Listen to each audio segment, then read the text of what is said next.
वो सबीना किस्कू एक महिला थी, आदिवासी महिला, उसकी मृत्यु हो गई थी पिछले 11 तारीख को।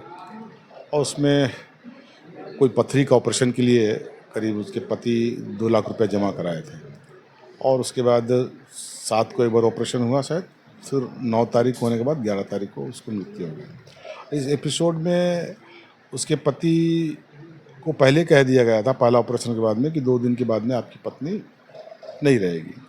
और उसके बाद जो डॉक्टर ने ऑपरेशन किया तो उन्होंने ही माना, जो मेरी जानकारी है, उन्होंने ही माना कि नहीं, ऑपरेशन करते वक्त उनका जो ये था, वो कट गया था, क्या बता, आंतड़ी है ना, वो कट गया था, जिसके चलते उनको डॉक्टर को पता चल गया था कि इसकी मृत्यु हो जाएगी। तो आज ऐसी परिस्थिति हो गई कि उनको उसकी मृत्यु के बाद भी इतना दबाव दिया गया उसके पति को कि वो पति ना कभी एफआईआर किया और ना कहीं कुछ बात रखा, और यहाँ से लेके फिर जाके अपना क्रियाक्रम भी कर दिया। अब अभी भी नहीं आया। हम आज बातचीत करने का किए थे, बातचीत हमसे चाह रहे थे कि उससे घर में जाके उनसे बातचीत करें। इस पर देखिए, पूरी तरह से ये कहें कि ये डॉक्टरों की तरह से, एक तरह से ये कहें कि ये एक तरह से लापरवाही, और ये कहें कि देखिए, अगर कोई डॉक्टर आपको सर्टिफिकेट दे, आपको ये सर्टिफिकेट नहीं दिया ना, उसको आइंस्टाइन कार्ड दिया, कुछ कर दीजिए, ठीक है। आप कोशिश करके कोई मर जाता तो अलग बात है।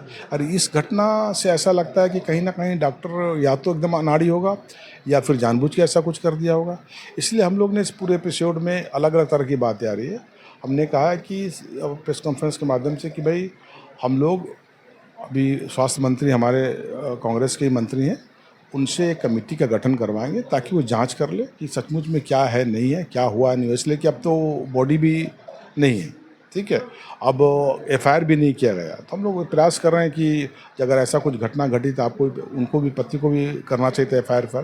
तो हमको लगता है ये सब पूरी चीज़ें हैं, इस पर हमको लगता है कि जाँच होने से दूध का दूध, पानी का पानी होगा। इसलिए हम लोग ये मांग कर रहे हैं और हम लोग प्रयास भी करेंगे, और इसको मुख्यमंत्री के संज्ञान में भी लाएंगे कि आपके राज्य में आप मुख्यमंत्री हैं, उसके बाद भी अगर इस तरह का अत्याचार आदिवासियों के ऊपर हो रहा है तो कहीं ना कहीं ये हम लोग के लिए कलंक है, और इसको ऐसा काम होना चाहिए कि आने वाले भविष्य में इसका पुनरावृत्ति नहीं हो। इसके चलते हम लोग को प्रयास करना चाहिए। सर, ये आप किस जो निजी अस्पताल का नाम बात कर रहे हैं, कौन सा अस्पताल? ये अस्पताल कोई मेडिकेंट हॉस्पिटल है, और जिसके मालिक हैं हमारे यहाँ के पूर्व विधायक रहे हैं। अलग बात है, अलग उसकी बात हम चर्चा नहीं करें, वो तो है। मगर ये जो हॉस्पिटल भी बना है, कितना सक्षम है नहीं सक्षम है तो हमको नहीं जानकारी है, मगर इतनी जानकारी जो हमको मिली है कि जो विधायक नहीं बने थे तो करीब करीब 3 करोड़ का लोन था इनके ऊपर में, अब कम से कम 500 करोड़ के मालिक हो गए हैं। तो आप ये कैसे हो गया भाई?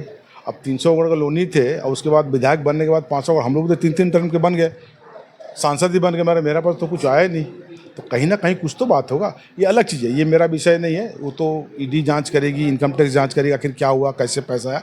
मगर मेरा है कि अगर इतना पैसा लेना, 2 लाख रुपए जमा लिया गया था, और हमको लगता है कि इस केस में जो मेरी जानकारी है, जो हम लोग पथरी उथरी का ऑपरेशन कराते तो बहुत ज़्यादा 50,000 रुपये लगना, नहीं चलो 1 लाख रुपये मांग, बड़ी सुविधा दिए था। उसके बाद भी आप उसको सफलतापूर्वक नहीं कर पाए तो ये तो हॉस्पिटल की नाकामी है ना। इसलिए मैंने कहा कि ये मालिक कौन है नहीं है, मगर इतना ज़रूर है कि आपकी जगह में हो रहा है, तो बोकारो में हो रहा है कि 3 करोड़ का लोन ही 500 करोड़ का मालिक हो जाता है चुनाव विधायक बनने के बाद में। तो यहाँ के जो विधायक भी हैं, उन्होंने इस पर कोई विश्वास नहीं किया? नहीं, हमको इसकी जानकारी नहीं है, हमको लगता है नहीं संज्ञान लें, तो इसलिए हम लोग ना आए, हम यहाँ पर आए हैं। तो हम इसी, जब हमको जानकारी मिली तो हमने देर भी नहीं किया, अभी हमको आने के बाद ही ये सब पता चला, तो हम बोले कि नहीं, बात करना चाहिए आप लोग से।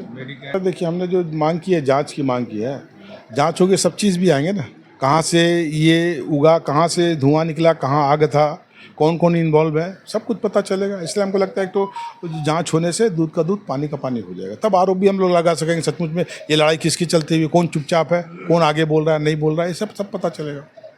आपके सरकार में सर, आप ही की गवर्नमेंट है, तब अगर आप यहाँ बैकफुट पे हैं, ये हमको ऐसा नहीं लगता, मगर इतना ज़रूर है कि मेरे कार्यकर्ता थोड़ा सा निराश हैं। लगता है कि शायद उनको उतना तवज्जो नहीं मिल रहा है, मगर हम लोग प्रयास रहते हैं, हमारे प्रभारी नया है, प्रयास रहते हैं कि कैसे हमारे जो एकदम नीचे के कार्यकर्ता हैं, नीचे के प्रखंड अध्यक्ष हैं, उनको कैसे तवज्जो मिले, इस पर हम लोग प्रयास कर रहे हैं, ताकि आने वाले समय में जो मेरा संगठन का सृजन का कार्यक्रम चल रहा है उसको ये महसूस हो कि हम अध्यक्ष बने हैं तो सचमुच तो कांग्रेस का अध्यक्ष है, हम सक्षम हैं, हम काम करा सकते हैं।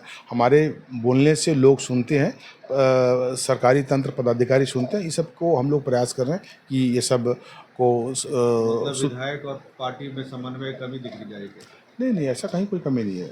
विधायक और संगठन में कोई समन्वय की कमी है नहीं। इसलिए मैंने कहा कि अभी हम लोग का ये सृजन, ये पूरा साल है, पूरे देश में संगठन सृजन का कार्यक्रम चल रहा है। और इसी में 22 तारीख को भी हम लोग वहाँ धनबाद में इस क्षेत्र का, इस कमिश्नरी का ट्रेनिंग कैंप भी है।